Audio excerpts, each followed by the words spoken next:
भूर्भुवः स्वः तत्सवितुर्वरेण्यं भर्गो देवस्य धीमहि धियो यो नः प्रचोदयात्।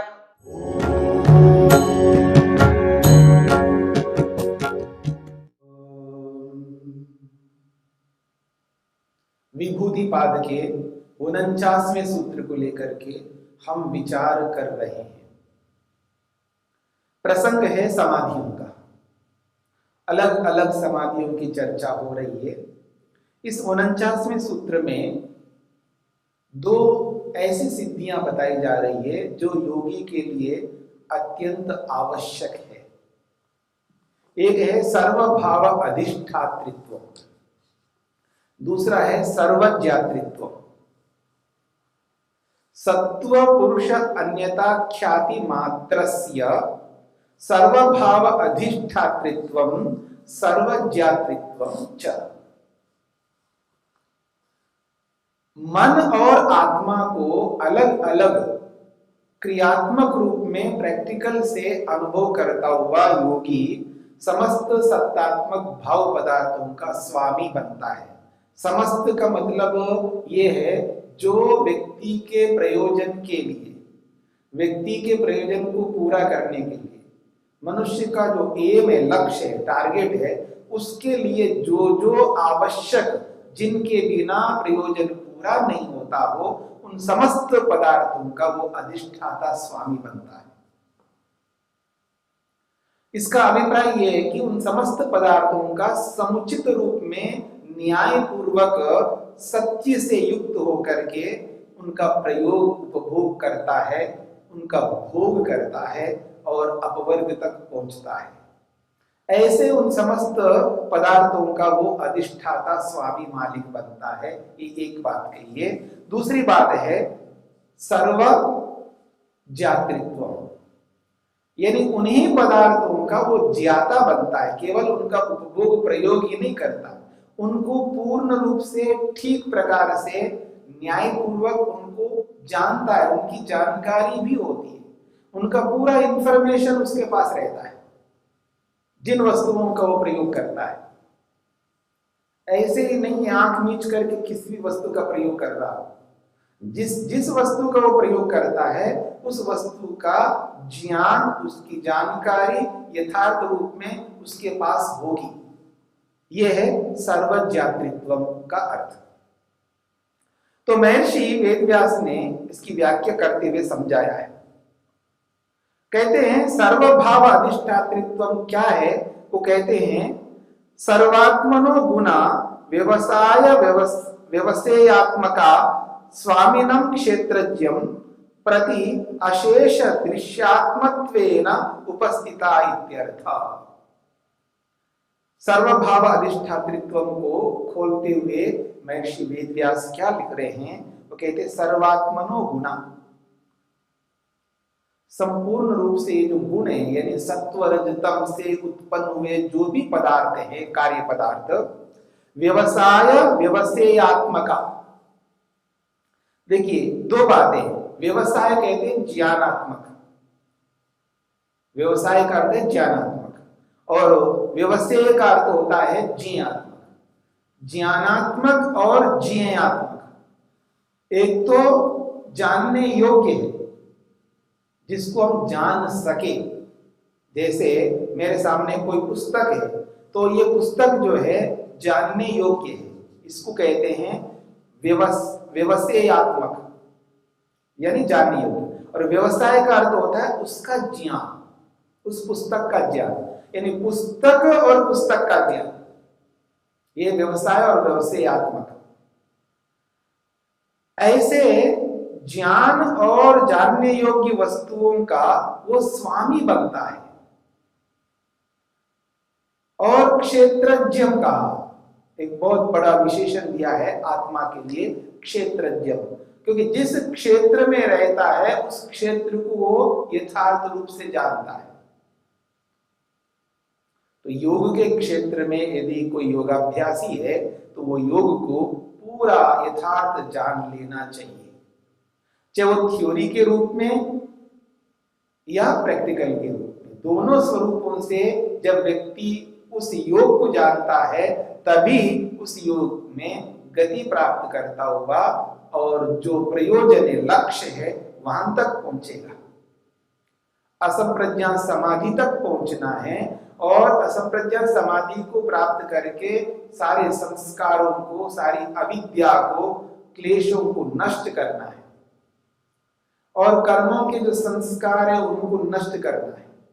वहां तक पहुंचने के लिए उसको कितना सब कुछ जानना होगा। ऐसे जानने वाले योगी को, योगाभ्यासी को क्षेत्रज्ञ कहा यहाँ पर। तो स्वामी रूप जो क्षेत्रज्ञ है उसके प्रति अशेष दृश्यात्मत्वेन उपस्थिता। एक होता है शेष, शेष का मतलब बचा हुआ, और अशेष का मतलब है बिल्कुल कोई बचा नहीं, किसी को बचाना नहीं है। समस्त पदार्थ जो उसके लक्ष्य में उपयोगी अनिवार्य जितनी भी वस्तुएं हैं, जितने भी साधन हैं, उनको अशेष रूप से यानी संपूर्ण रूप से उसको वो जानेगा और वो सारे के सारे पदार्थ उसके सामने उपस्थित है। तो यही कहना चाह रहे हैं, सर्वभाव अधिष्ठातृत्व का मतलब है सर्वात्मना संपूर्ण रूप से दृश्य के रूप में उसके सामने सारी वस्तुएं उपस्थित होती है। दृश्य उसको कहते हैं जिसको भोगा जाता है, जिसका उपभोग किया जाता है। सारा का सारा ब्रह्मांड को जो है दृश्य कहा है। आपने दूसरे पाद में स्पष्ट पढ़ा है कि ये पूरा का पूरा ब्रह्मांड जो है दृश्य है। दृश्य का मतलब है भोगने योग्य है। दुनिया की कोई ऐसी वस्तु नहीं है जो भोगने योग्य ना हो। ये अलग बात है कौन किसको भोगे। ये जरूरी नहीं है जिस वस्तु को आप भोगते हो उस वस्तु को प्रत्येक व्यक्ति भोगे। जिस वस्तु को दूसरे भोगते हैं तो आप नहीं भोगेंगे, आप जिसको भोगते हो वो तीसरे नहीं भोगेंगे, तीसरे जो भोगते हैं वो चौथे नहीं भोगेंगे। लेकिन कोई ऐसी वस्तु नहीं है जो भोगने योग्य ना हो। देखिए, भोगने का मतलब केवल खाना ही नहीं, भोगने योग्य का मतलब है जिससे हमें सुख मिलता है। हाँ, ये मेरी बात समझने का प्रयत्न करिएगा। जिस किसी भी वस्तु से आत्मा को सुख मिलता हो उसको भोग्य कहते हैं। जैसे शरीर भोग्य है, शरीर से व्यक्ति को सुख मिलता है। इंद्रियां भी भोग्य हैं क्योंकि इंद्रियों से सुख मिलता है। मन भी भोग्य है, मन से भी सुख मिलता है। अहंकार भी भोग्य है, बुद्धि भी भोग्य है, हर वस्तु भोग्य है। इसलिए ये समस्त भावात्मक सत्तात्मक पदार्थ है जो योगी के लक्ष्य को पूरा करने वाले पदार्थ हैं। वो सब उसके सामने दृश्य के रूप में, भोग्य के रूप में उपस्थित होते हैं। यह है सर्वभाव अधिष्ठातृत्व का अर्थ। फिर सर्वज्ञातृत्व क्या है, इसको समझाते हुए महर्षि वेदव्यास लिख रहे हैं, सर्वज्ञातृत्व सर्वात्मनाम गुणानाम शांत उदित व्यपदेश्य धर्मत्वेन व्यवस्थितानाम अक्रमोपारूढ़म विवेकजम ज्ञानम इत्यर्थ। बहुत बड़ी बात कही जा रही है। वो कहते हैं सर्वात्मना गुणानाम, ये जो सत्वर स्तंभ रूपी गुण है ये कार्य पदार्थ के रूप में हमारे सामने उपस्थित है। क्योंकि संपूर्ण दृश्य ब्रह्मांड जो है ये कार्य है और ये गुणों का ही परिणाम है, यानी सत्वर स्तंभ रूपी पदार्थों का ये परिणाम है। तो कह रहे हैं सर्वात्मनाम गुणानाम, संपूर्ण गुणों का जो कि शांत उदित और व्यपदेश के रूप में विद्यमान है। शांत का अर्थ होता है भूत, उदित का अर्थ होता है वर्तमान और व्यपदेश का अर्थ होता है भविष्य। क्योंकि ब्रह्मांड जो है हमारे सामने, ब्रह्मांड में बहुत सारी वस्तुएं हैं जो वर्तमान में हमको दिखाई दे रही हैं। वस्तुएं कुछ भूतकाल में चली जाती हैं, कुछ भविष्य भविष्य के लिए रहते हैं। क्योंकि कोई वस्तु तो आज वर्तमान हमारे सामने दिखाई दे रही है और कल को वही वस्तु भूतकाल में चली जाएगी, और जो वस्तु भूतकाल में चली गई है पहले से, वो आगे चल करके भविष्य काल की ओर बढ़ेगा, अब भविष्य में फिर दोबारा प्रकट होगा। देखिएगा, हम जिन जिन शरीरों में विद्यमान है, जो हमारे पूर्वज हैं, चाहे वो दादा दादी जो भी हमारे पूर्वज हैं, वो सब भूतकाल में चले गए। उनके सारे के सारे शरीर भूतकाल में चले गए। आज हमारे सबके शरीर वर्तमान में है, और जो चले गए हैं, जिनको जाके 50 साल नहीं, 100 साल नहीं, पता नहीं कितने साल हो गए हैं, और वो भविष्य काल में पहुंच गए, फिर उनका जन्म होगा कहीं ना कहीं, हमें नहीं पता है कहाँ हो रहा है। यहाँ पर भी हो रहा है और दुनिया के किसी भी कोने में भी हो रहा है। वो भविष्य काल में चले जाते हैं। जैसे शरीर को छोड़ करके जाते हैं तो भूत तो हो गया है, लेकिन भविष्य में आ जाते हैं, फिर जन्म होगा। तो जैसे शरीरों की चर्चा कर रहे हैं, ठीक इसी प्रकार समस्त ब्रह्मांड के जितने भी भौतिक पदार्थ हैं, उनकी भी यही स्थिति है। आज जिन वस्तुओं को हम वर्तमान में देख रहे हैं, वो वस्तुएं भूतकाल में चली जाएंगी, और जो भूतकाल में चली गई फिर वो भविष्य काल को भी प्राप्त होगी।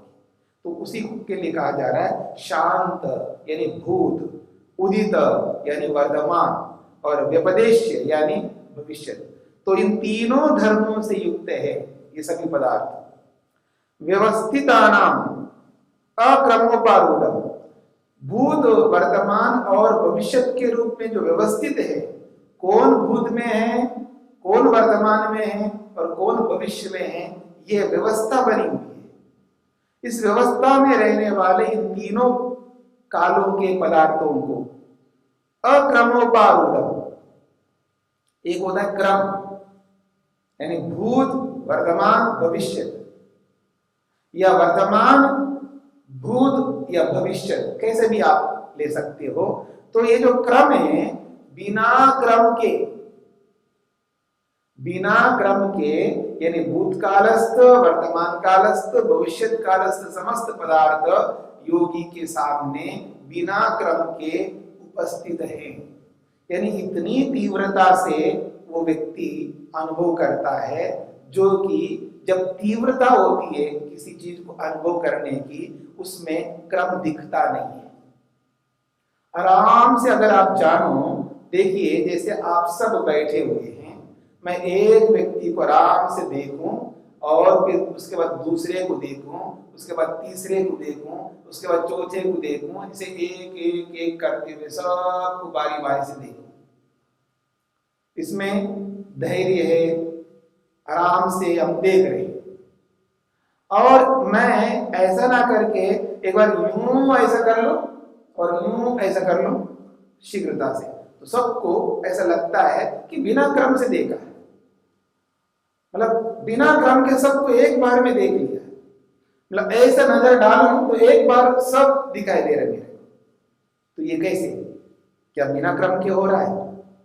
गति जब तीव्र होती है तो हमको क्रम दिखाई नहीं देता है। आपने बहुत उदाहरण पढ़े हैं पीछे के सूत्रों में। अक्सर एक उदाहरण हम लोग दिया करते हैं, एक लकड़ी ले लीजिए, डंडा ले लीजिएगा बांस का, और दोनों छोर पर कपड़ा बांध दीजिएगा और तेल में डुबो दीजिएगा और उनको आग लगाइएगा, और बीच में पकड़ करके उसको गोल घुमाइएगा। जब धीरे धीरे ऐसे ऐसे घुमाओगे तो क्रम आपको दिखाई देगा, लेकिन तेजी से घुमाओगे तो क्रम दिखाई नहीं देगा, एक गोल चक्र दिखाई देगा। जब पंखा चलाते हैं हम लोग, पंखे जब चलाते हैं, पंखे को एक पर रखिएगा, रेगुलेटर को एक नंबर पर रख दीजिएगा, वो धीरे धीरे घूमता है तो एक एक पंखुड़ी उसकी दिखाई देता है। 2 नंबर में देखें तो थोड़ा सा तेजी बढ़ती है, फिर भी दिखता रहता है, और 3 नंबर पे रखिएगा बिल्कुल नहीं दिखेगा, एक चक्र जैसा घूम रहा होता है, ऐसा दिखता है, पर क्रम है वहां पर भी। तो यहां पर भी कह रहे हैं अक्रमोपारूढ़, बिना क्रम के भूतकालस्थ पदार्थ, वर्तमान कालस्थ पदार्थ, भविष्य कालस्थ पदार्थ सब उसके सामने आ जाते हैं और सब कुछ जान लेता है। अर्थात इतनी तीव्रता से व्यक्ति जानता है, उस तीव्रता के कारण से बिना क्रम के ऐसा बोला जाता है। तो वही यहां पर बताया जा रहा है, इन समस्त तीनों कालों में स्थित पदार्थों का विवेकजम ज्ञानम, विवेक ज्ञान उसको उत्पन्न होता है। और वो भी विवेक ज्ञान कैसे? सत्व और पुरुष का जो पृथकत्व है, जड़ और चेतन का जो पृथकत्व है, इसके साथ में विवेक का मतलब ही पृथक पृथक ज्ञान। एक वस्तु को दूसरे वस्तु से पृथक करके दोनों का पृथकत्व का बोध करना, यह विशिष्ट ज्ञान कहलाता है। क्योंकि विवेक हमेशा दो वस्तुओं के बीच में होने वाला है। जड़ और चेतन के बीच में जब दोनों का पृथक पृथक ज्ञान होता है, उसी का नाम विवेक है। उसी विवेक के कारण से वैराग्य होता है, उसी वैराग्य के कारण से समाधि लगती है, उसी समाधि के कारण से व्यक्ति अपने लक्ष्य को पूरा कर सकता है। तो यही बात यहाँ पर बताई जा रही है कि उसको विवेक ज्ञान उन समस्त पदार्थों का होता है, चाहे वो भूतकाल में हो, चाहे वो वर्तमान काल में हो, चाहे वो भविष्य काल में हो। कह रहे हैं इति एषा विशोका नामा सिद्धि याम प्राप्य योगी सर्वज्ञः क्षीण क्लेश बंधनो वशी विहरति। कह रहे हैं इत्येषा विशोका नाम सिद्धि, और ये जो सिद्धि है सर्वभाव अधिष्ठातृत्वम सर्वज्ञातृत्वम वाली ये जो सिद्धि है, इसका एक नाम दे रहे हैं विशोका नाम सिद्धि। ये ऐसी सिद्धि है जिसमें विशोका, शोक बिल्कुल नहीं होता, वो शोक रहित होता है। शोक का मतलब होता है दुख, कष्ट, पीड़ा, मुसीबत, समस्या, बाधा। और बाधा से, मुसीबत से जो व्यक्ति को दुख कष्ट होता है वो अवर्णनीय होता है। मतलब इतना अधिक व्यक्ति दुखी होता है, चाहे वो एक्सटर्नली बाहर से हो या इंटरनली अंदर से हो, बहुत दुखी रहता है। वो कोई किसी प्रकार का ना बाहर का ना अंदर का कोई दुख नहीं होता है, विशोका, शोक रहित हो जाता है। क्योंकि उसको पता है सत्व क्या है और पुरुष क्या है, जड़ क्या है, चेतन क्या है, विनाशी क्या है, अविनाशी क्या है, सत्य क्या है, असत्य क्या है, न्याय क्या है, अन्याय क्या है, धर्म क्या है और अधर्म क्या है, सब कुछ जानता है व्यक्ति। और जब सबको जानता है तो उसको शोक नहीं होगा। देखिए, आदमी शोक क्यों करता है, दुखी क्यों होता है? किसी भी विषय में, किसी भी विषय में, शरीर से संबंधित हो, धन से संबंधित हो, नौकरी से संबंधित हो, व्यापार से संबंधित हो, किसी से भी संबंधित क्यों ना हो, जिससे संबंधित व्यक्ति को दुख होता है, वहां उस दुख के पीछे एकमात्र कारण है विवेक का ना होना, यथार्थ बोध का ना होना, जिसको हम लोग कहते हैं ना मोटी भाषा में, समझ का ना होना, समझदारी का ना होना। और जहां समझदारी नहीं है वहां दुख अवश्य होगा। इसलिए कहा जा रहा है योगी को किसी भी प्रकार का कोई दुख नहीं हो सकता। इसलिए कह रहे हैं ये विशोका नाम सिद्धि है, शोक रहित सिद्धि है, जिसमें किसी प्रकार का कोई शोक नहीं होता है। ऐसे सिद्धि को प्राप्त करके योगी सर्वज्ञ, वो सर्वज्ञ बनता है। देखिए, एक सर्वज्ञता ईश्वर की है, ईश्वर को भी हम सर्वज्ञ कहते हैं, और यहां योगी को भी सर्वज्ञ कहा जा रहा है। ईश्वर की सर्वज्ञता में और योगी की सर्वज्ञता में जमीन आसमान का अंतर है। ईश्वर सर्वज्ञ है तो वो कोई भी उसके लिए अनभिज्ञ नहीं है, यानी कोई भी ऐसी वस्तु नहीं ईश्वर के सामने जो नहीं जानता। ईश्वर के लिए भूत, वर्तमान, भविष्य, प्राणी, अप्राणी, सारा ब्रह्मांड जो कुछ भी है दुनिया में, सब ईश्वर को पता है, वो है सर्वज्ञ। और योगी के लिए जो सर्वज्ञ शब्द का प्रयोग हो रहा है, ये उस क्षेत्र में, जिस क्षेत्र में आत्मा को, प्रयोजन को पूरा करना है। भोग और अपवर्ग रूपी प्रयोजन की सिद्धि में जो जो जानकारी चाहिए योगाभ्यासी को, उन सब को जानता है और उन सब को जानता है। उसमें न जानने योग्य कोई ऐसी वस्तु नहीं है। उस अर्थ में ये सर्वज्ञ होगा। ईश्वर के समान सर्वज्ञ आत्मा नहीं है। और क्षीण क्लेश बंधना, जिसके सारे के सारे क्लेश क्षीण हो गए, नष्ट हो गए, और वशी, सबको अपने वश में रखता है, सर्वभाव अधिष्ठातृत्व, स्वामी बना हुआ है, और सर्वज्ञातृत्व, सबका ज्ञाता बना हुआ है। इसलिए वो समस्त जड़ पदार्थों को अपने वश में रखता है, अपने नियंत्रण में रखता है और समुचित प्रयोग करता है। वो योगी विश्व का नामक सिद्धि को प्राप्त करता है। वो किसी प्रकार का कोई शोक नहीं करता है।